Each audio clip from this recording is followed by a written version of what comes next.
Welcome to Self-Care Tips. I am Irene Joroge. Oh, the wonders of green tea.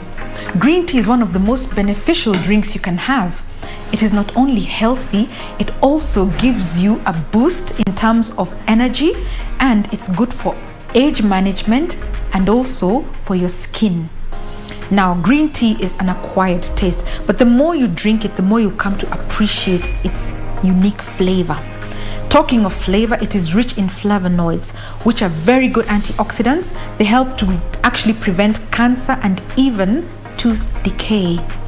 Having a cup of green tea every day will boost your health, and the best way to drink it is without any milk, although you can add some lemon to it, or if you need that sweetness, a little bit of honey. It's taken 30 minutes before breakfast, before you take any other tea with milk. Have your green tea today, and this has been a self-care moment.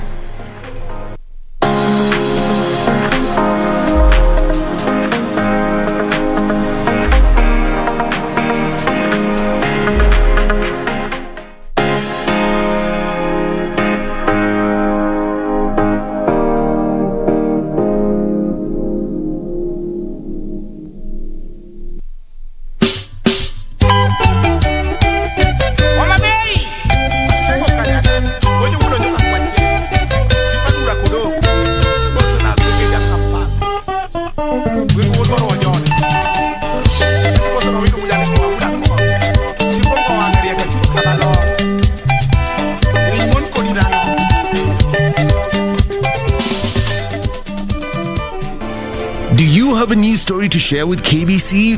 Get in touch swiftly on email newsroom@kbc.co.ke, call 0723 892 654 or 0734 780 124. All holders are notified to report and surrender unclaimed financial assets to the Unclaimed Financial Assets Authority on or before November 1st, 2021. It is now easier to report and surrender. Visit www.holders.ufaa.go.ke and get started. Beat the November 1st, 2021 deadline. It's your turn. Pass the baton. Unclaimed Financial Assets Authority. Receive, safeguard, reunite.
Good evening, I am Fayyaz Qureishi with the Legends edition on KBC Channel 1.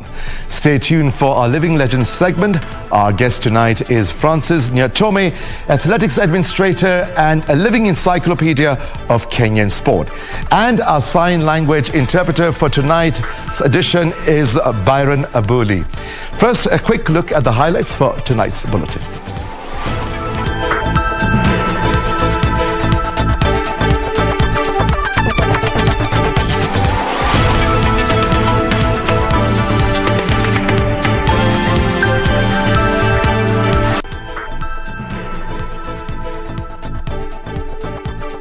Keep our focus on the reduction of cancer cases, while at the same time enhancing survivorship rates. It's a first for the country. President Uhuru Kenyatta unveils a molecular imaging center to help in cancer screening and treatment.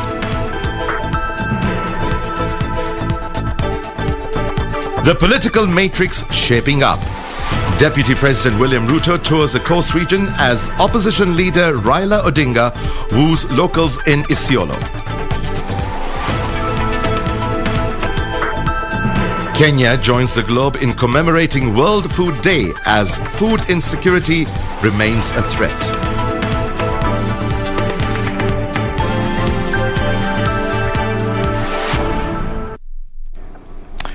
Welcome back. The Kenya Defence Forces will now be able to generate oxygen for its medical facilities across the country. Nairobi Regional Hospital, situated at Kahawa Garrison in Nairobi, was on Saturday commissioned by President Uhuru Kenyatta. It is the first such military hospital in the country, and it is expected to supply other military facilities with oxygen in a move aimed at cutting costs and boosting healthcare among military personnel. President Uhuru Kenyatta on Saturday commissioned the first KDF hostel with an oxygen generating plant in KDF Kahawa Garrison.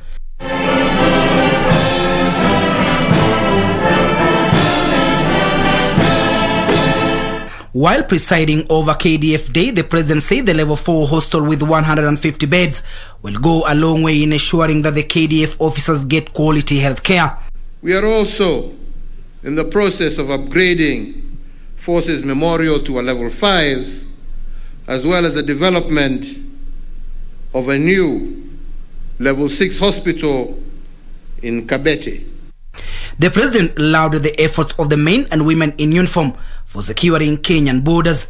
The terrorist activities and border incursions by non-state actors have significantly reduced thanks to the actions of KDF as well as our other security agencies operating under the multi-agency framework. During the event, the head of state also placed a wreath of flowers in the monument of the fallen heroes and heroines who have passed on in the line of duty as a sign of respect and honor. To those who have lost dear ones, I wish to assure you that their sacrifice was not in vain. We will celebrate them today and every day as heroes of peace and development because of their valor, commitment to duty, and sacrifice. Kenya is a nation made better, more secure, more peaceful, and more prosperous. Cabinet Secretary Eugene Wamalwa, who made his maiden speech as CS Defense, took the opportunity to thank the president for deploying him to the ministry, even as he promised to work towards achieving desired results. Today, being my first public function in this ministry, I also take this opportunity to assure you of my commitment to develop, shape, and implement defense policies with the support of the Defense Council and the senior civilian component that will not only focus on national peace, development and stability, but also safeguard Kenya's national interests that go beyond our borders. Chief of Defense Forces General Robert Kibochi said the KDF has revamped its housing programs in line with Vision 2030 to ensure officers have proper shelter. KDF's contribution to national development agenda in diverse areas has continued to broaden our spheres of engagement, making KDF truly a force for good. Even as the Kenya Defence Forces celebrate their day to reflect on the achievement made so far while they were deployed in Somalia to restore peace, it is evident that Kenya is among the countries in the world that has contributed immensely to security in countries that have been mad with security threats. Timothy Kipnosu for Legends Edition, Nairobi. The first molecular imaging center in East Africa has been unveiled at the Kenyatta University Teaching and Referral Hospital, Kiambu County. The ultra-modern medical facility is equipped with state-of-the-art equipment to offer comprehensive cancer management services and is part of the government's efforts to attain universal health coverage, a pillar of Kenya's Big Four development blueprint. President Uhuru Kenyatta, who commissioned the ultra-modern facility, said the government has invested in screening and treatment facility in response to the rising cases of cancer-related deaths in the country. This facility is part of the Kenyatta University Referral Hospital Comprehensive Cancer Care Center, and it contains world-class equipment that will help transform our national and regional response to the unyielding threat of cancer.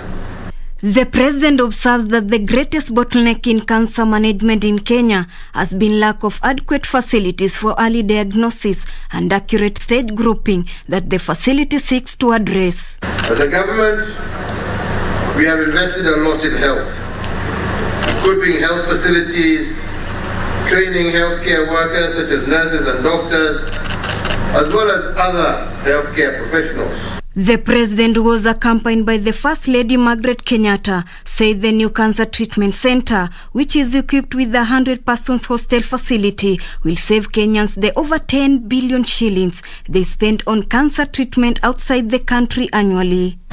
We have also established 10 fully functional county-level chemotherapy centers, ensuring that treatment is available in several counties. Health CS Mutahi Kagwe commended the president for the growing investments in the health sector, noting that for the first time in Kenya's history, public hospitals were better equipped compared to private healthcare providers. Your Excellency, this is going to bring the cost of healthcare in the country down.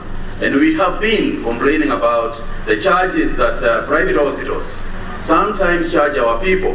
Cancer is the third leading cause of deaths in Kenya. Ruth Wamboi for Legends Edition. Kenya joined the rest of the globe in marking the World Food Day on Saturday against a backdrop of drought in at least 10 counties. Experts are now calling for the promotion of climate-smart agricultural practices, which they say will offer sustainable solutions to the food insecurity challenge in the country. Serafine Achieng reports.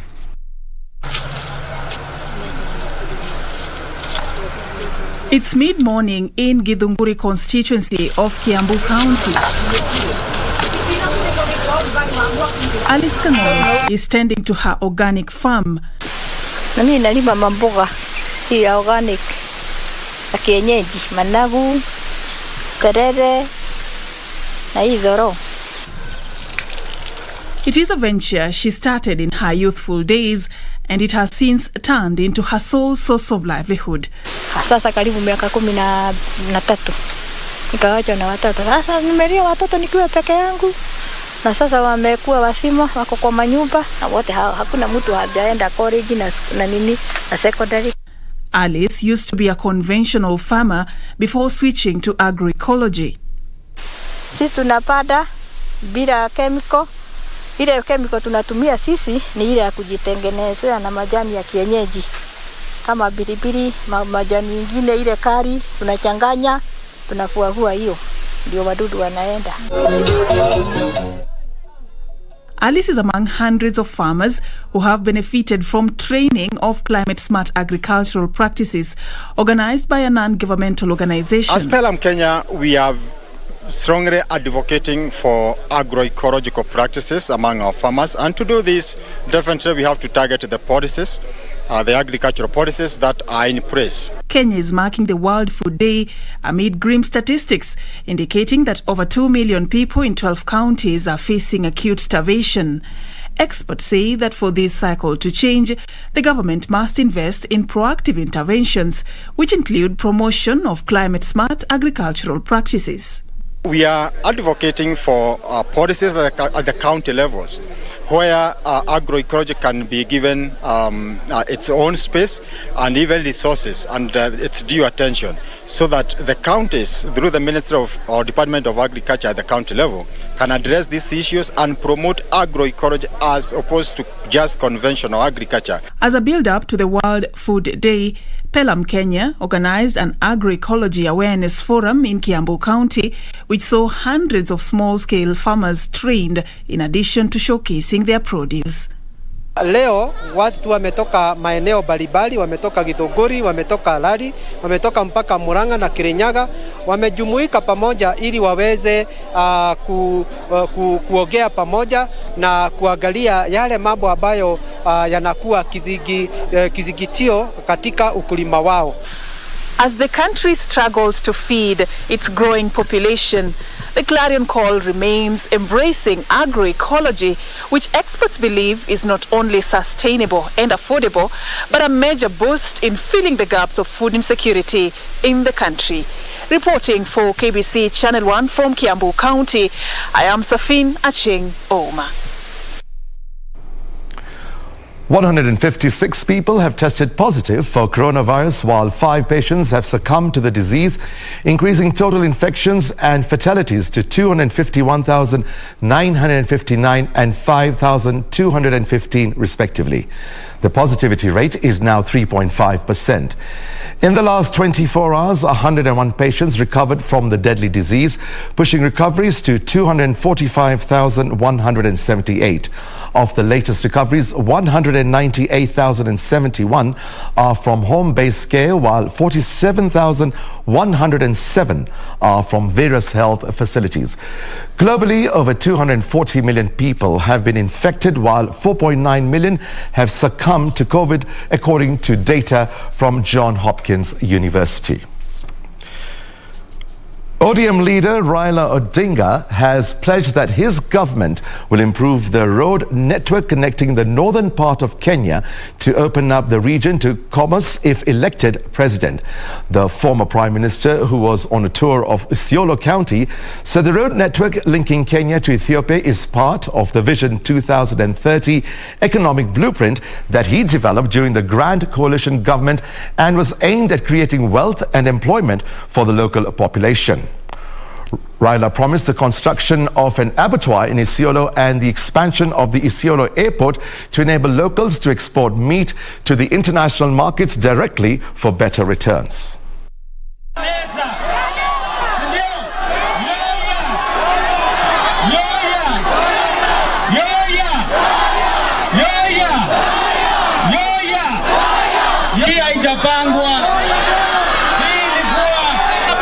Nimesema pale kuna yale mabarabara tulikuwa tumepanga zamani na Kibaki. Hii sasa ya kutoka hapa Isiolo kuelekea Modogashi, kuingia Wajir, kwenda mpaka Mandera itaanza ndani ya mwezi moja. Alafu itaingia huko. Sawa? Ingine ikipiga kule Wajir itapanda na kwenda mpaka kule Mayali. Tunataka kufungua mashariki ya Kenya ili uchumi kuje pande hii. Maana mnajua pande hii iliwachwa nyuma kihistoria. Sisi tulianza mpango ya kuimarisha uchumi na kupanua Kenya ili eneo zote za Kenya ziwe wako na activities ya uchumi.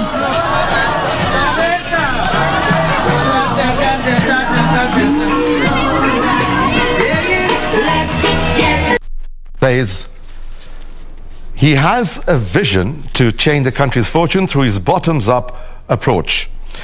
Speaking after a series of meetings in Mombasa, Ruto said the county is among those that have benefited from the Jubilee government's flagship projects. He said he's ready to work with like-minded leaders who will help grow and sustain the country's economy once elected president. The Deputy President reminded Kenyans that his priority is to change the country's economy and not the constitution. He noted that his government will ensure the youth have employment opportunities and that small traders have access to cheap loans. Hawa wafanyabiashara wote wanataka mahali watakopa pesa kwa riba ya chini bila ya kusumbuliwa na Shylock, bila ya kuangwaisha na mambo ya Fuliza, bila ya kuwekwa kwa CRB, waendeleshe biashara zao. Ni kweli si kweli? So mimi namwambia bwana Kitendawili, karibu tuongee mambo ya mahasla, lakini wachana na mambo ya handout. Hiyo mambo ya handout ni mentality ya trickle down. Wewe unafikiri hawa watu ni maskini walipwe 200. Hawa watu ni werevu, wako na mpango, wanataka tubadilishe Kenya hii sote tukiwa pamoja.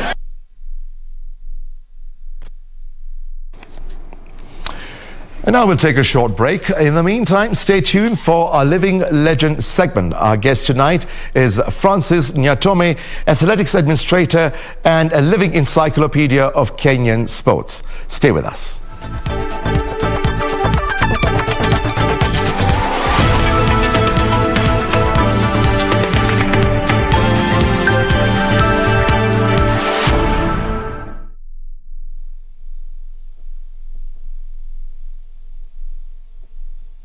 Ili kupata skiza tune hii ya motisha, bonyeza *811*815#.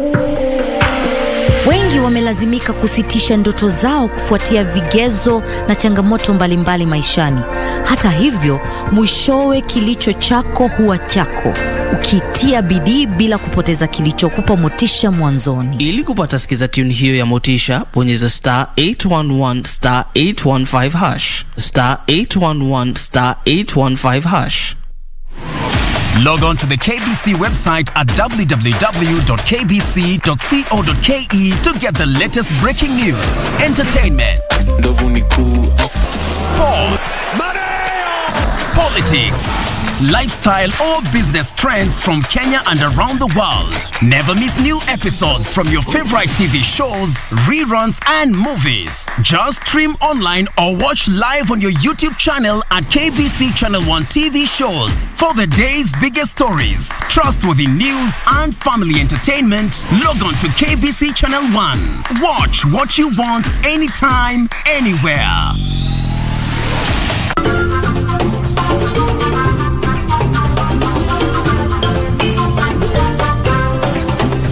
Wiki hii kwenye Mkulima tutaangazia ukuzi wa uyoga. Mushrooms ziko na advantages mingi, na pia kulingana na vile the health wise venye kumekuwa, watu wamekuwa used to nyama sana na imekuwa inadhuru watu wengi sana. Kisha tutafute mbegu ya aloe vera katika maabara. Hapa hivi ni kuhakikisha kwamba kazi yote ambayo unayofanya pale ni mahali pasafi. Usikose kujiunga nasi Jumapili saa 9:30 hapa KBC Channel 1.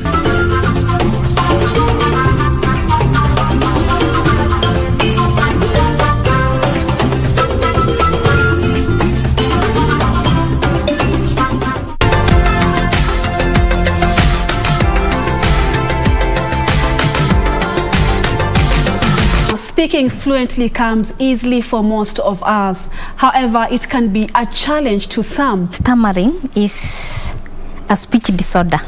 It means the speech is not in order. When did you discover you had a problem with your speech? At the age of 4, because my fellow kids were speaking so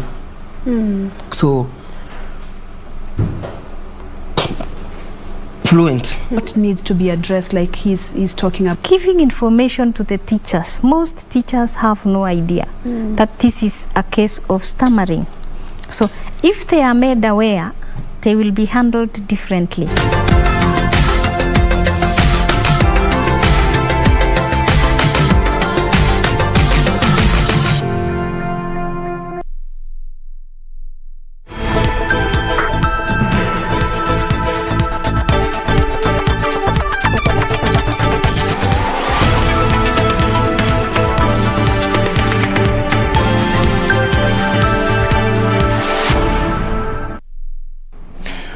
Welcome back. Maendeleo Chap Chap party leader Alfred Mutua has challenged Wiper party leader Kalonzo Musyoka to exit the national political scene and give way to younger leaders.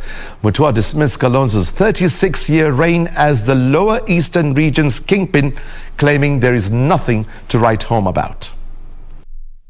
Machakos Governor Alfred Mutua said the Ukambani region now needs new leadership that focuses on infrastructural advancements and financial empowerment, calling on the region's governors and local leaders to unite together and save the locals. Let us now have the strength and the courage to free our people from this yoke of mind control that the Musimba elections. 76% of the people rejected Stephen Kalonzo Musyoka and rejected Wiper, and they say they want to be liberated and they want change. So this is a time for change. Elsewhere, the Service Party TSP leader Mwangi Kiunjuri has said that any presidential hopeful seeking support from the vote-rich Mount Kenya region must assure of a referendum in the first 100 days of taking power. Speaking in Chicago, Kiunjuri said the region will only receive a fair share of the national cake if the constitution is amended.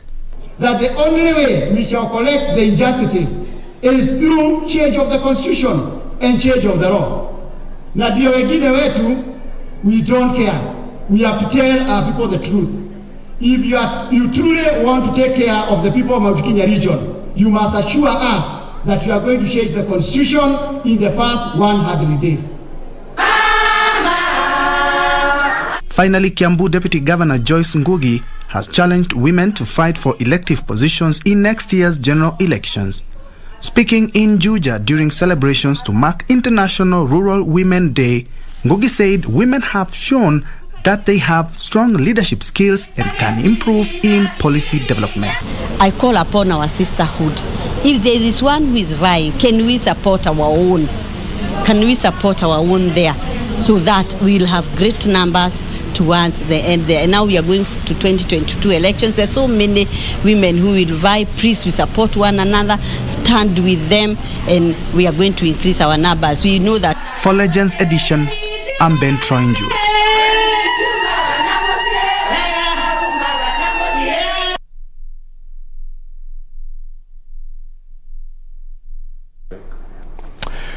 We'll now take a short break and we'll be back in a short while. Stay with us.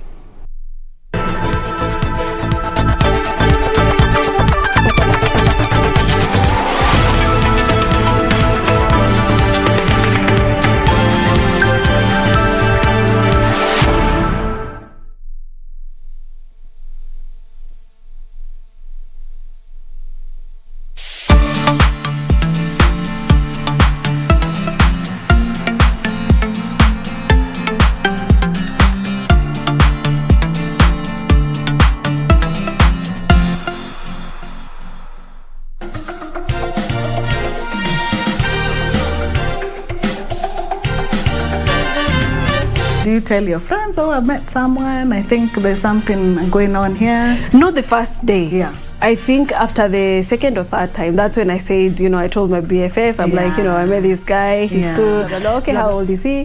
He's 52 years old. She was like, you know, of course it's a shock, you know. And I never thought I would ever be interested in someone who's much older than me. Like, you know, there's no way I thought, So the doctor is like, you know what, you have another baby in your belly, so let's cut this. That's when you found out? That's when I found out. I was just like, what? Squeezy nawaambia, can you bring in something fresh? At least make it more entertaining. You know, just don't say the boring usual thing. At huyo ni gukanya, septic tank. Just say something new, you know?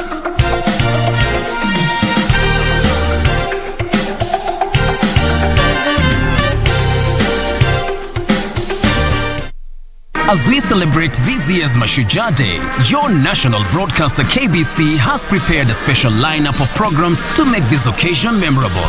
Our sister station Shoro FM will have a roadshow on 18th and 19th October with our caravan visiting various towns in Kirinyaga County. Come meet your favorite radio presenters as you enjoy entertaining live performances. On Tuesday 19th October, catch 7 p.m. Darubini and 9 p.m. Prime Edition live on location from Kirinyaga County, featuring several heroes and heroines of our time. On 20th October, get comprehensive coverage of the Mashujaa Day celebrations from Wanguru Stadium live on KBC Channel 1 and our radio stations. Keep it KBC for exciting shows and comprehensive news coverage this Mashujaa week.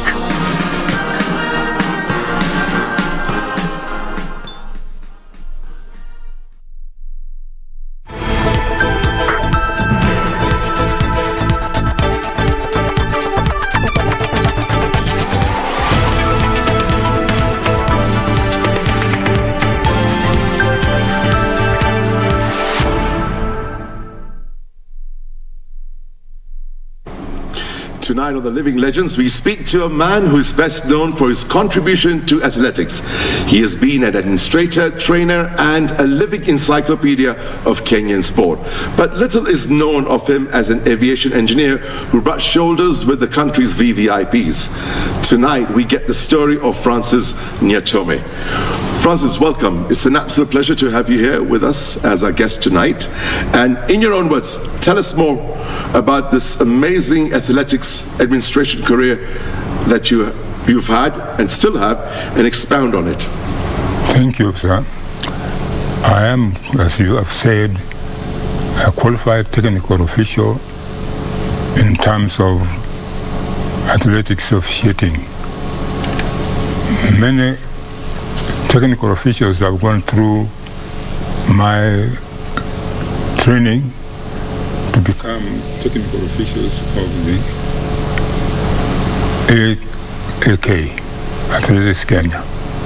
And I was interested in athletics from 1959 when I was a trainee teacher at Kabianga Teachers Training College, and there were colleges competing at one time at Siriba College, and I ran not knowing that I would become a champion of the 440 yards and 880 yards.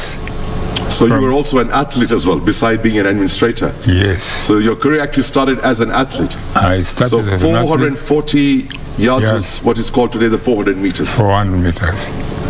And that's interesting. From 1959, I've been taking interest in athletics on part-time and not even on payment.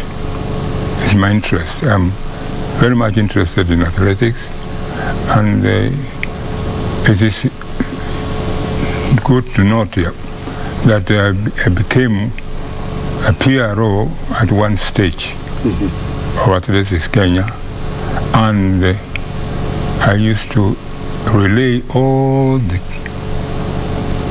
activities of Athletics Kenya throughout the country every weekend, so that the athletes can know what's next in the program of athletics. It was so important at that point in time. You see, people today are so well versed because of the internet. But a man like you, who kept people informed of all the events that were taking place, was absolutely amazing. And you were absolutely spot on everything. Yes. In those years. So moving a little forward, you got into the athletics administration and you served as the Athletics Kenya Public Relations Officer till 2008. Yes, Tell us a little more about... I served as a PRO at Athletics Kenya for 12 years. For 12 years. And in those 12 years, athletes used to get information on Sunday, every Sunday. They used to get information what's happening in the athletics calendar. And they were so much close to me that they always rang to find out what is happening this weekend, next weekend. We have not heard your voice. But at the end of the day, they could get a message of what is happening or will happen in the week. So your role was very important. You kept them well informed. Including the press. They used to get information from me on activities being involved in the athletics game. Yes, I believe you were a darling of the press. Oh, yes. The first person they would actually get in touch with. Anything relating to athletics. You were there to give first-hand information. First-hand information. Who is the champion? Whom do you expect to win? Who do you, any surprises or any new find that was being awaited by the media. Brilliant. Now, you are a qualified technical officer. Yes, I'm a Tell us, what is the work of a technical officer? What does it entail? Technical officer is a man in charge or a woman in charge of all the activities being held at that particular time in the stadium. he must know the rules governing the events. He must be swift enough to sort out problems which may occur during the championships. And therefore, being a technical officer, you must know the rules. That's number one. You must be aware of what will happen if in case anything happens. What step do you take? For example, if somebody is disqualified, you need to know what step to take so that you sort out the problem in advance. So you have to be extremely conversant with all the rules and regulations as well. All the rules and regulations of IAAF. Yes. Which has now changed to World Championships. Mm-hmm. Mm-hmm. So, do we have technical officials who can serve across the continent and global events, meaning Kenyans? During my period as a PRO, after having passed the examination of being a lecturer, the national body, that is Athletics Kenya, gave me the responsibilities to make sure that these people, technical officials, are trained regionally, not only in Nairobi. Every region should have sufficient officials who know the rules so that they go with the current information available or the new rules changed by the technical committee of IAAF. And therefore, I went around the regions to train individuals to come up with the knowledge of knowing what is happening in the athletics games. And I have trained more than 600 technical officials, whom we term as national technical officials. National. And then the next stage, after having done well in the national championships, you go to area technical officials.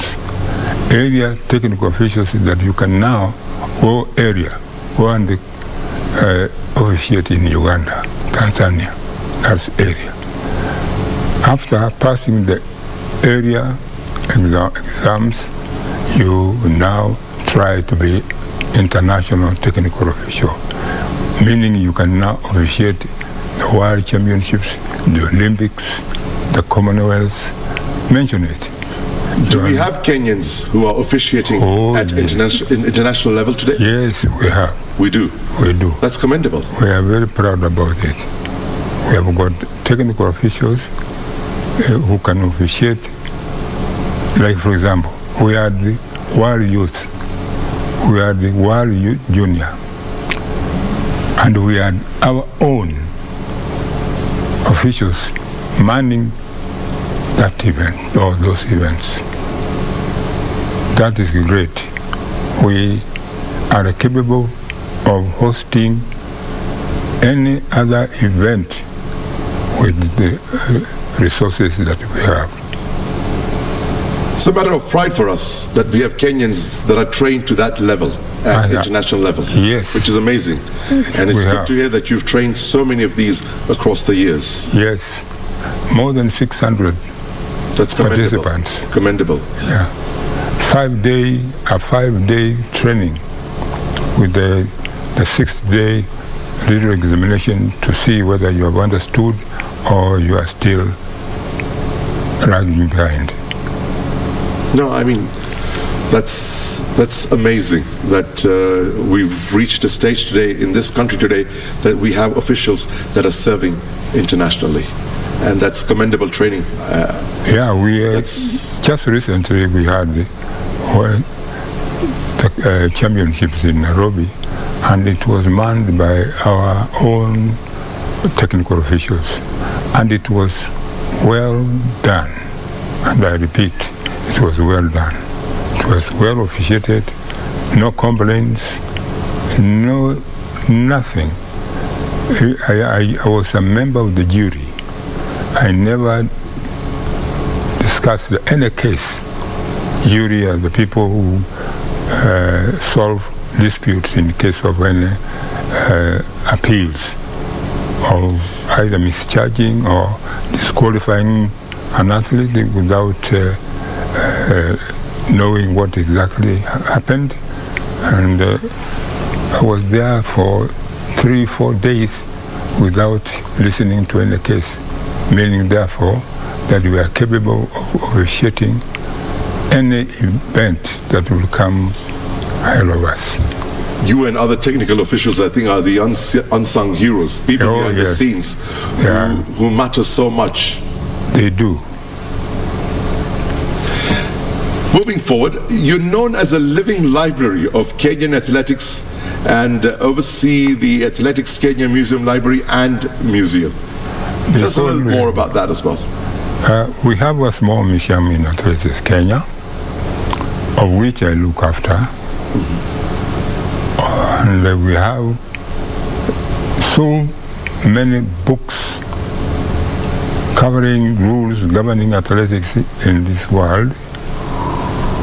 And we've got a museum where we keep all event equipment and photos and any other write-up or information that we may have without other people knowing.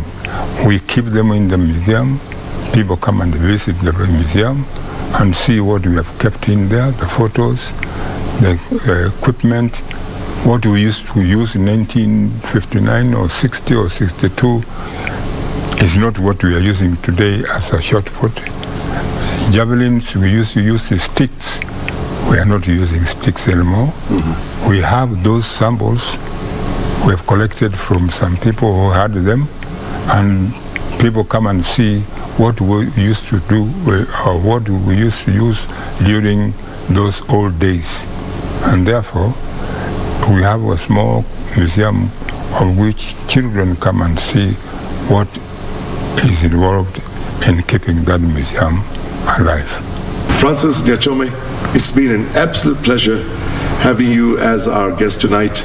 Thank you very much. Let's have a fist. Thank you very much. Yes. Francis Nyatome, athletics go-to man for technical knowledge of competitions and Kenya's records. As we head into the Mashujaa Day week, it has been a pleasure getting to know a man who still serves athletics and ensuring that the heritage of the sport is not lost.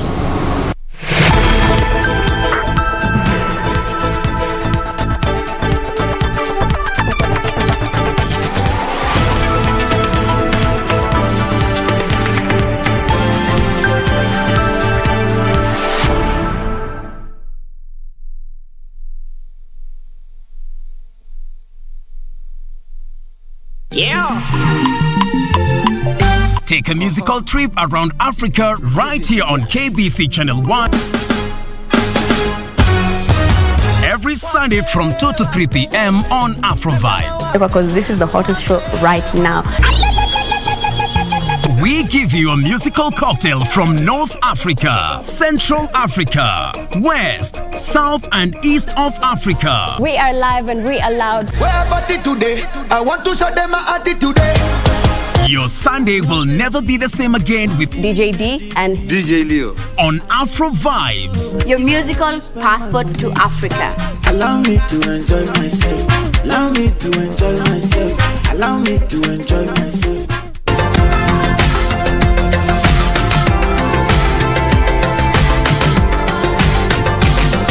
Speaking fluently comes easily for most of us. However, it can be a challenge to some. Stammering is a speech disorder. It means the speech is not in order. When did you discover you had a problem with your speech? At the age of 4, because my fellow kids were speaking so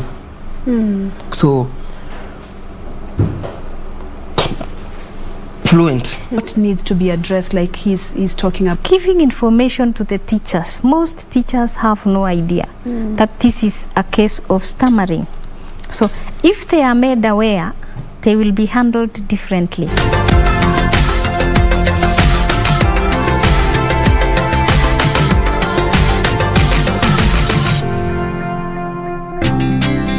All holders are notified to report and surrender unclaimed financial assets to the Unclaimed Financial Assets Authority on or before November 1st, 2021. It is now easier to report and surrender. Visit www.holders.ufaa.go.ke and get started. Beat the November 1st, 2021 deadline. It's your turn. Pass the baton. Unclaimed Financial Assets Authority. Receive, safeguard, reunite.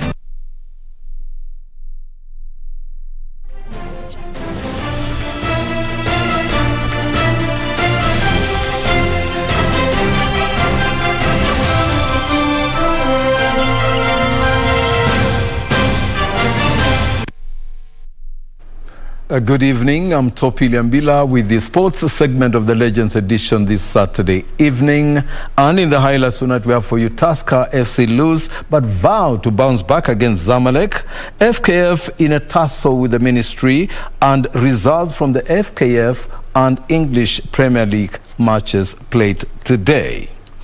Tusker FC head coach Robert Matano has said his side is yearning for revenge after losing 1-0 at home against Egyptian side Zamalek FC in a CAF Champions League first leg match played today at the Nyayo National Stadium.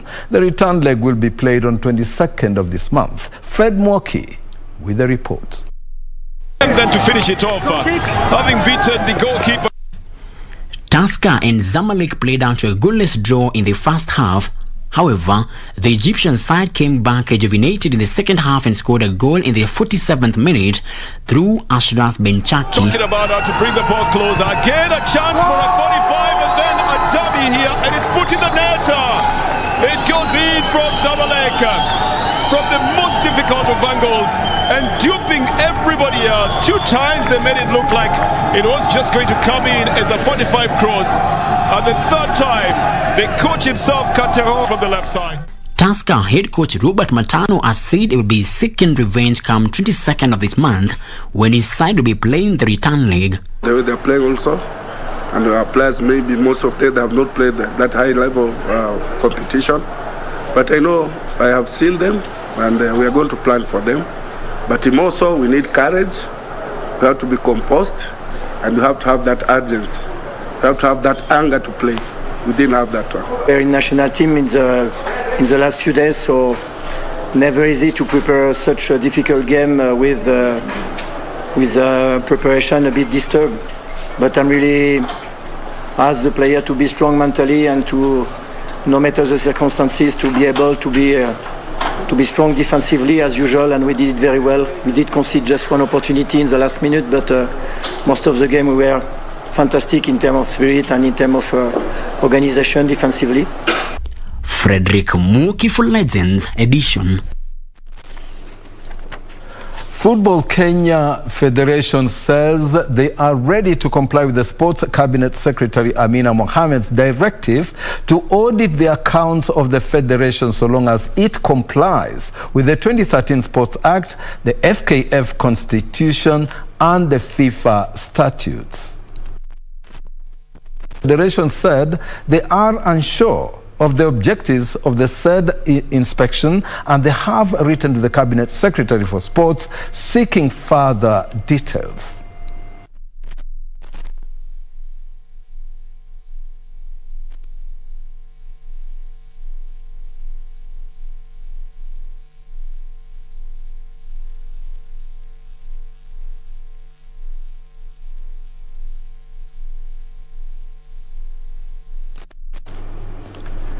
Mombasa ladies Sesto ball team was in top form during the inter-county championship that was held today at the City Stadium, Nairobi. The team hammered Technical University of Mombasa TUM 86-32 goals in the championship that attracted 12 teams.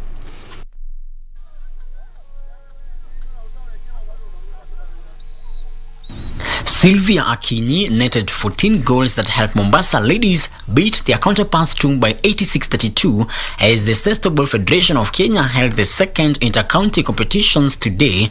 Being a new game, we can say this is a good turnout because we just launched this game just the other day at Nyayo Stadium, and I can say we are picking so well. First thing we don't have fuels, we don't have equipments. Equipments are like goals and balls. Okay, most of our balls we get them from Argentina, which is very expensive to obtain. Meanwhile, Western team ruthlessly beat Nairobi team 140 goals to 32, while Prison's men team beat Eagles Star men 78-10. Mathare men emerged 49-34 winners over Tum. Pia sisi tusimamiwe kama timu zingine, tusaidiwe kama vile hao wengine wanasaidiwa. Hii ni game yenye inaweza chezwa na kila mtu. It's a plea for the government to come handily and support us financially, because most of us have to dig deep into their pockets for everything to be successful financially. The championship had attracted 12 teams, 6 men's and 6 women teams. The federation is in process of selecting a team that will represent Kenya in the World Cup that will be held in Argentina next month. Frederick Mwoki for Legends Edition. The first edition of the Inter-County Mega Challenge was held today at the Rupert's Fun and Fitness Center in Eldoret Town and attracted participants from Nairobi, Nakuru, Kisumu, Trans Nzoia, Bungoma and Eldoret. Elsewhere, Transforming Young Stars of Africa, TISA, is a sports organization based in Kapsara in Trans Nzoia County, commemorated the 20th anniversary of nurturing and empowering youth through sports. Fred Moki. TISA team leader Caro Narida envisions engaging more women in leadership through sports and engaging other partners. Also looking up for expanding TISA's wings and territory from Kakuma, maybe we go to Nairobi and other areas in Kenya. TISA, which was founded in 2001, has groomed many footballers and instructors and has transformed many livelihoods among talented youth who are trained among other things like life skills, leadership skills and football tactics. Katika nafasi ambazo tunatoa katika shirika la TISA ni kuwapa ile nafasi. Na katika nafasi ya kucheza na kujitambua zaidi pia katika michezo unapata talent kama zile za mpira zinajikuza. Na sio tu mpira wa miguu peke yake, pia sport mbalimbali. We want to urge for the stakeholders to be able to invest, in sport. Sports has the potential to transform our county. Elsewhere, the first edition of Inter-County Mega Challenge was held today at the Rupert's Fun and Fitness Center in Eldoret Town and attracted participants from Nairobi, Nakuru, Kisumu, Trans Nzoia, Bungoma and Eldoret. Main reason of having this event, we are trying to build cohesion between the counties and peace. We are preaching peace. Crowd vile iko happy, so tutaendelea kufanya health awareness kwa kila county. The challenge was aimed at creating awareness to the masses on the need of embracing fitness. On the local football scene, FC Leopards was held to a barren draw by KCB in Football Kenya Federation FKF Premier League match that was played today at the Thika Municipal Stadium. Meanwhile, newly promoted side Kenya Police lost 2-0 to Nairobi City Stars, while Ulinzi claimed a 1-0 victory over Mathare United. Fred Moki with the results. Wakiwa wamepania alama 3 muhimu, lakini hapa malengo yalikuwa mazuri kabisa. Ngoma ile akaiondosha Mulili na kuhakikisha kwamba anasimama wima kabisa michumani kwa ajili ya Leopards.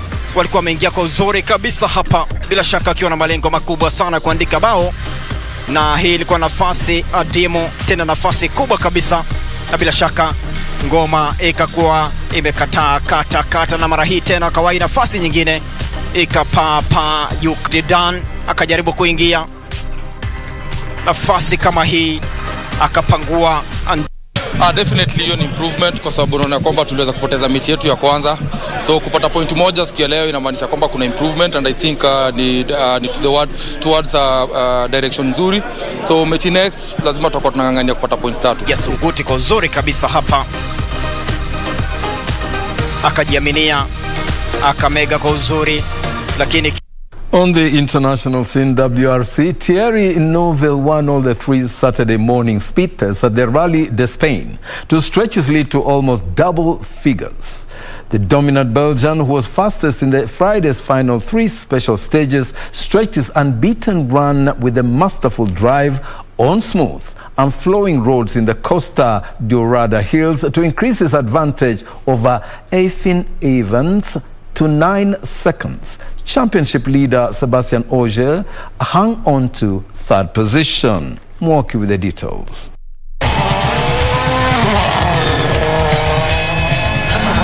Every stage this afternoon was won by Thierry Neuville, and with those stage wins came the rally lead.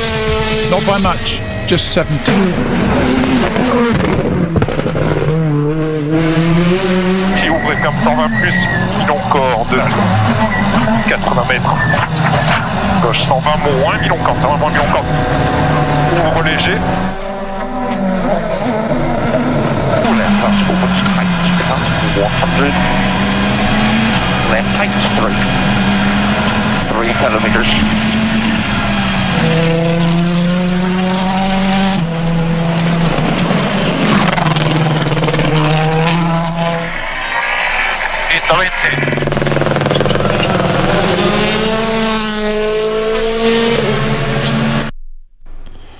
On the sports inters, the Brazilian star striker Roberto Firmino's hat-trick saw Liverpool top the English Premier League as they condemned Claudio Ranieri's side to a miserable start to life as Watford manager in a one-sided game that played at the Vicarage Road following a 5-0 Liverpool win. Manchester United was beaten 4-2 by Leicester City, while Manchester City defeated Burnley 2-0. Jamlik and Alvin with the details. Inviting ball here for Sadio Mane, brilliant goal. That is outstanding. Salah's turn, wonderful ball, clinical finish. Milner on the overlap, Liverpool are in, tap in Firmino, 2-0. Mo Salah running through the middle, it falls for Firmino, it's 3-0. Wonderful feet, brilliant play. Here he goes, Salah. Oh, what about that? Oh, my word! And Liverpool have run riot. 5-0 against Watford. Bobby Firmino gets the match ball. And Liverpool are back on top of the... Greenwood aiming one. Oh, what a hit! That is a stunner! Invites the challenge. He's clearly been caught here, James Maddison. On the pass.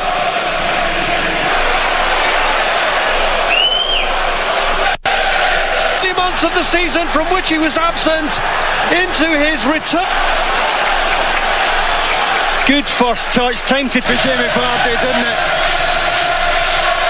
Vardy just holds his position as the United did not to let it go. Salah inviting ball here for Sadio Mane, brilliant goal. That is outstanding. Salah's turn, wonderful ball, clinical finish. Milner on the overlap, Liverpool are in, tap in Firmino, 2-0. Mo Salah running through the middle, it falls for Firmino, it's 3-0. Wonderful feet, brilliant play, here he goes, Salah. Oh, what about that? Oh, my word! And Liverpool have run riot, 5-0 against Watford. Bobby Firmino gets the match ball, and Liverpool are back on top of the... Greenwood aiming one. Oh, what a hit! That is a stunner! Invites the challenge. He's clearly been caught here, James Maddison. On the pass.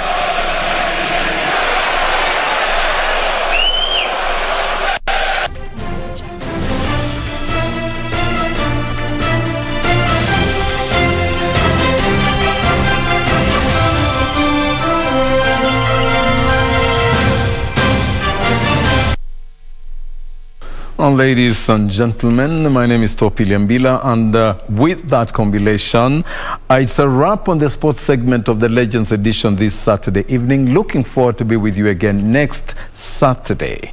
And for now, it's over to my colleague Fayyaz Qureishi to bring the curtain down with his last story. A very stylish sign-off by Topi Liambila with the latest in sports. He's always at his best. In other news, normal operations at the Kenya-Uganda border in Busia were disrupted as hundreds of fish traders held a peaceful protest demanding the release of 100 tons of salted fish held in Uganda. According to the traders, the consignment in 5 lorries, each holding 20 tons of fish valued at millions of shillings, has been held in Entebbe since October 1st, 2021. They are now calling on the Kenya government to intervene. The aggrieved fish traders camped outside the Kenya-Uganda Busia border while chanting slogans and carrying placards. Led by their chairman, Busia Women Cross-Border Association, Florence Atieno, they cited frustrations from Ugandan authorities. Hizi samaki imekuwa verified na different authority ya Kenya na Uganda. Wakati hizi samaki imeshikwa, tumekuwa na meeting na watu wa EAC.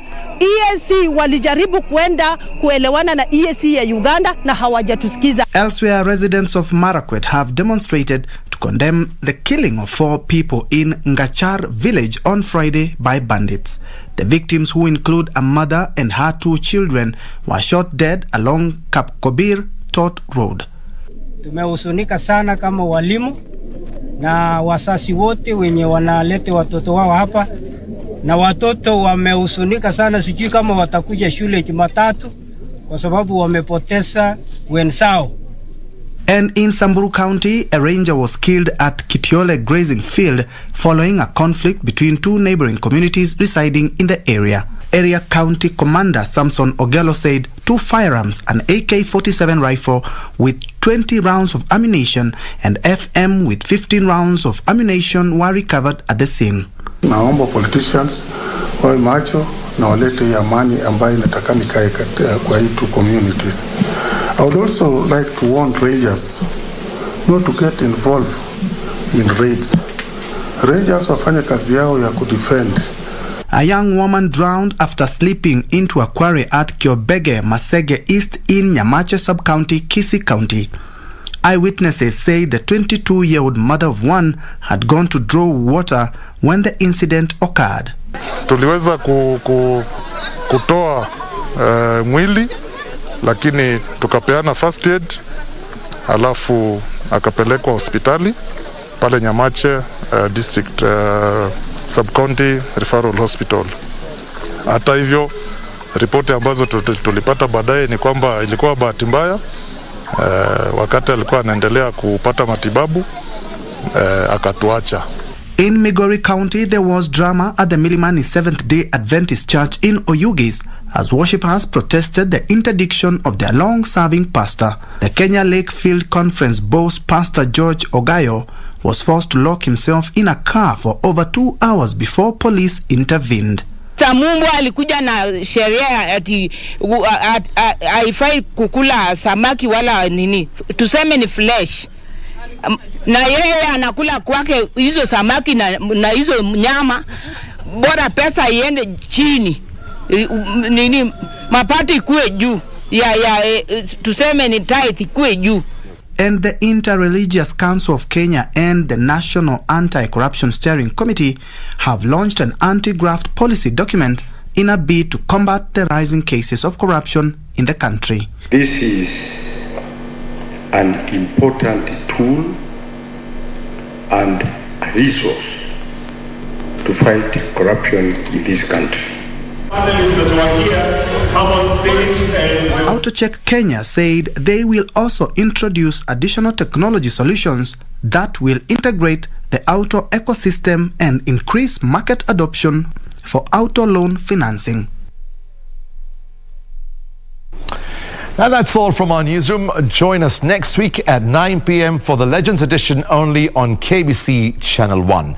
Our sign language interpreter for tonight's edition was Byron Aburi. I am Fayyaz Qureishi, leaving you with that, the latest in weather. Have a good night.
Beauty College.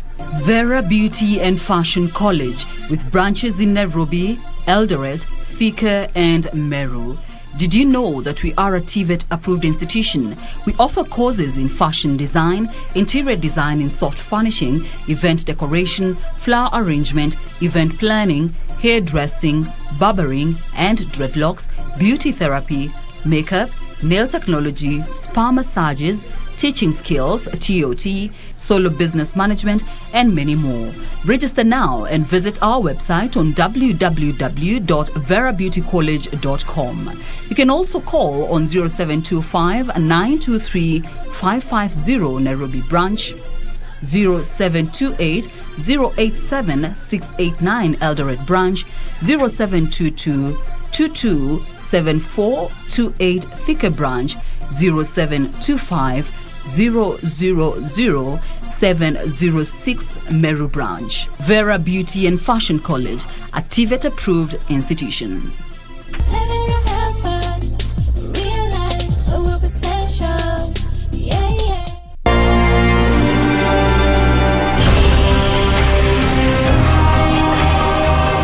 Hers was the face I saw above my cradle, the only mother I've ever known. But my feet are set upon a road that I must follow. I will teach thee. Man shall be ruled by law, not by the will of other men. Slaves are mine. My people go. I know not his God, neither will I let his people go.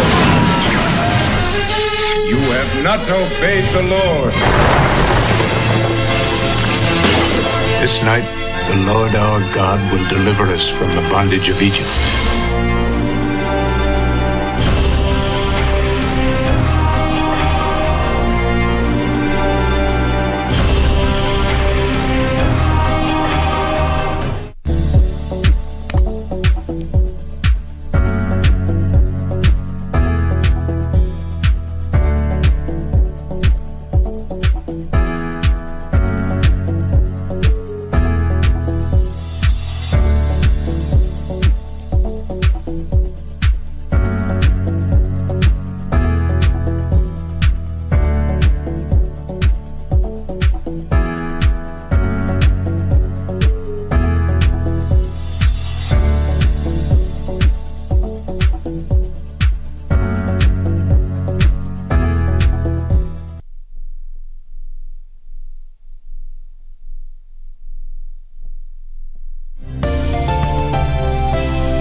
Beba waraka wanyie kabiria wewe.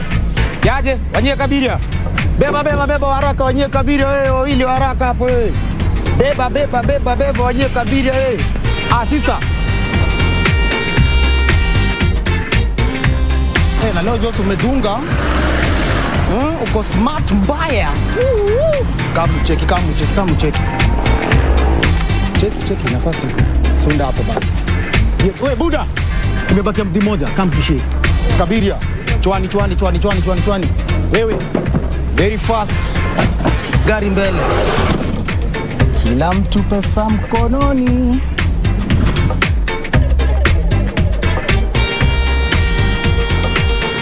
Change. Buda. Very fast. Yes. Madam. Harakisha kiasi.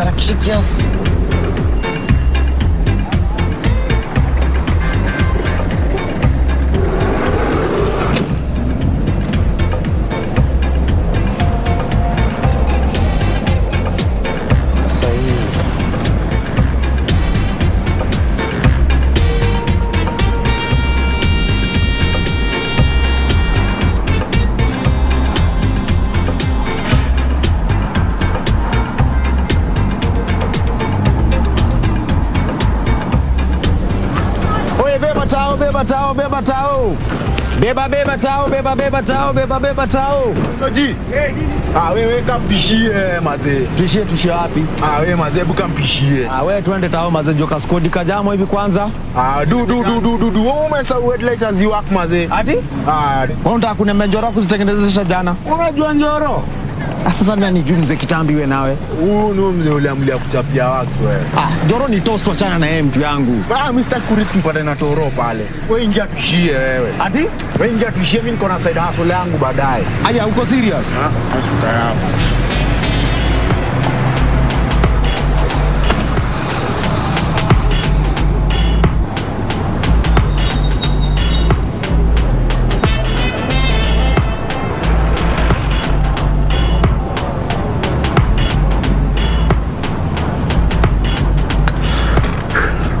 Mangapi leo mazi? Acha kuniuliza hapa hivi ati tumemake mangapi? Why gari kwanza imekunywa ngata moba alafu tukibakisha ile ndio yenye tunapatia njoro. Au sikii tunabaki na punch. Ati? Tunabaki na punch. Sio nilikuwa nakwambia tuishie tao.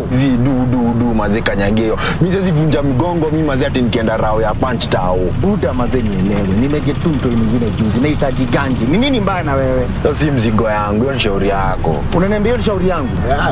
Sawa, haina mambo. Pala wewe. Sasa hata pia mimi nisikize ngoma sasa. Nini punguze muziki. Punguze muziki. Wacha kuzubasha gari tuishie.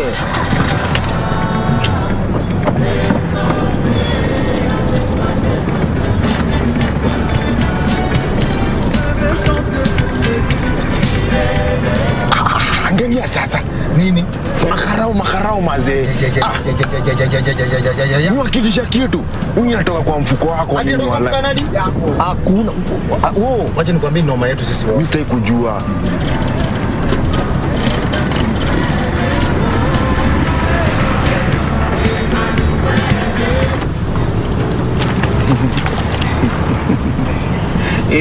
Niaje ofisa? Sio mbaya. Kule nimetoka. Wapi wananchi? Imebidi tukakafunga leo mapema. Ama ni kwa sababu hii mataa yako ifanye kazi? Ofisa, unajua hata mechanic mwenye anafaa kutengeneza hizo mataa ako tu hapa mbele. Tunaenda kumpata tu hapa saa hii. Ungempigia yeye simu kukiwa na jua mchana, unasikia? Hii ni ajali ilikuwa inakufanyika saa hii. Na mnataka mimi afisa ule anafaa kulinda sheria alenge hii story. Sasa iko hivi. Sasa tunaenda station. Ruka huko nyuma. Mazejo, ofisa, unajua haki leo tumeteseka sana. Hatujafanya kazi yetu. Lakini ndio hiyo. Tunakuomba tu ni samee tu. Sikiza, mimi hata sibishane, unasikia? Next time nikiwapata mkitembea bila mataa, tutaenda station, unasikia? Nimesikia kabisa ofisa. Ondoa kipofu hapa.